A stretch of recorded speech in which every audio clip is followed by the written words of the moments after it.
ॐ श्री परमात्मने नमः। अथ अष्टमोऽध्यायः। अक्षरब्रह्मयोगः। अर्जुन उवाच किं तद्ब्रह्म किमध्यात्मं किं कर्म पुरुषोत्तम अधिभूतं च किं प्रोक्तम् अधिदैवं किमुच्यते अधियज्ञः कथं कोत्र देहेऽस्मिन् मधुसूदन प्रयाणकाले च कथं ज्ञेयोऽसि नियतात्मभिः। श्रीभगवानुवाच अक्षरं ब्रह्म परमं स्वभावोऽध्यात्ममुच्यते भूतभावोद्भवकरः विसर्गः कर्म संज्ञितः अधिभूतं क्षरो भावः पुरुषश्चाधिदैवतम् अधियज्ञोऽहमेवात्र देहे देहभृतां वर अन्तकाले च मामेव स्मरन्मुक्त्वा कलेवरं यः प्रयाति समद्भावं याति नास्त्यत्र संशयः यं यं वापि स्मरन् भावं त्यजत्यन्ते कलेवरं तं तमेवैति कौन्तेय सदा तद्भावभावितः तस्मात् सर्वेषु कालेषु मामनुस्मरयुध्य च मय्यर्पितमनो बुद्धिः मामे वैश्यस्य संशयम् अभ्यासयोगयुक्तेन चेतसा नान्यगामिना परमं पुरुषं दिव्यं याति पार्थानुचिन्तयन् कविं पुराणमनुशासितारम् अणोरणीयां समनुस्मरेद्यः सर्वस्य धातारमचिन्त्यरूपम् आदित्यवर्णं तमसः परस्तात् प्रयाणकाले मनसाचलेन भक्त्या युक्तो योगबलेन चैव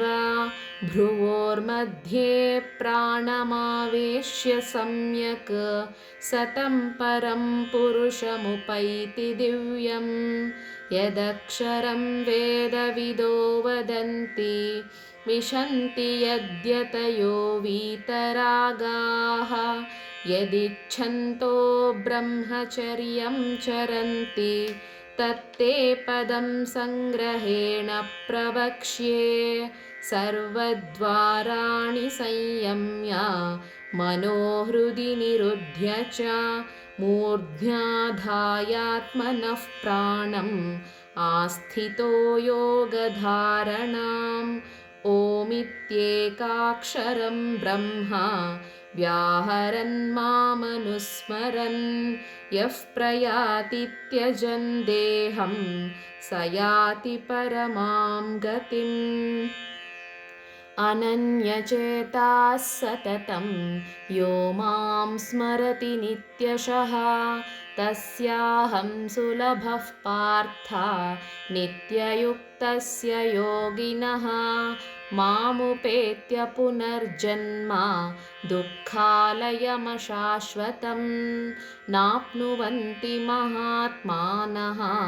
संसिद्धिं परमां गताः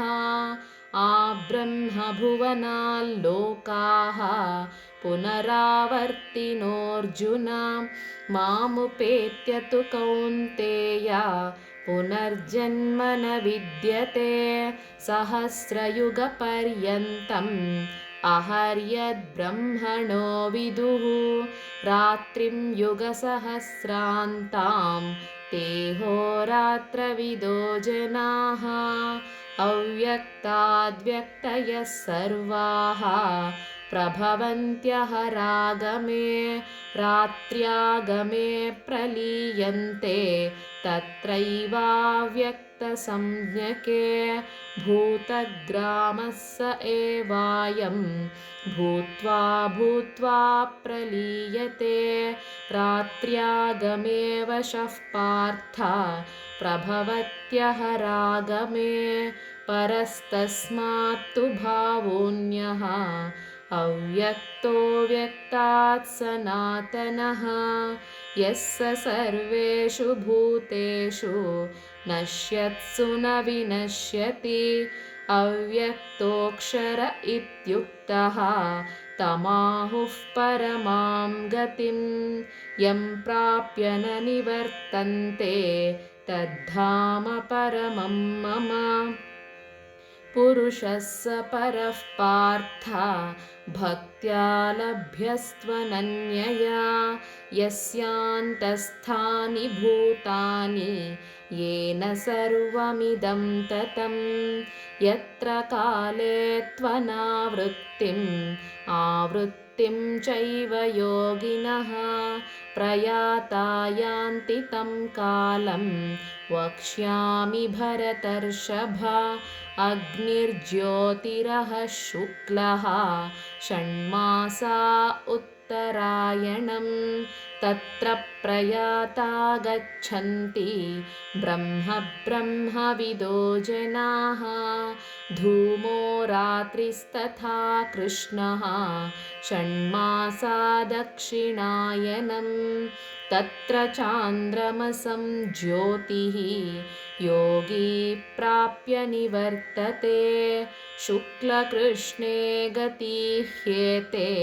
जगतः शाश्वते मते एकया यात्यनावृत्तिम् अन्यया वर्तते पुनः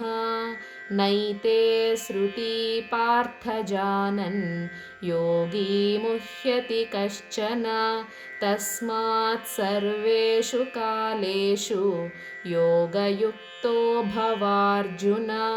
वेदेषु यज्ञेषु तपस्सु चैव दानेषु यत्पुण्यफलं प्रदिष्टम् अत्येति तत्सर्वमिदं विदित्वा योगी परं स्थानमुपैति चाद्यम् ॐ तत्सदिति श्रीमद्भगवद्गीतासु उपनिषत्सु ब्रह्मविद्यायां योगशास्त्रे श्रीकृष्णार्जुनसंवादे अक्षरब्रह्मयोगो नाम 8मोऽध्यायः।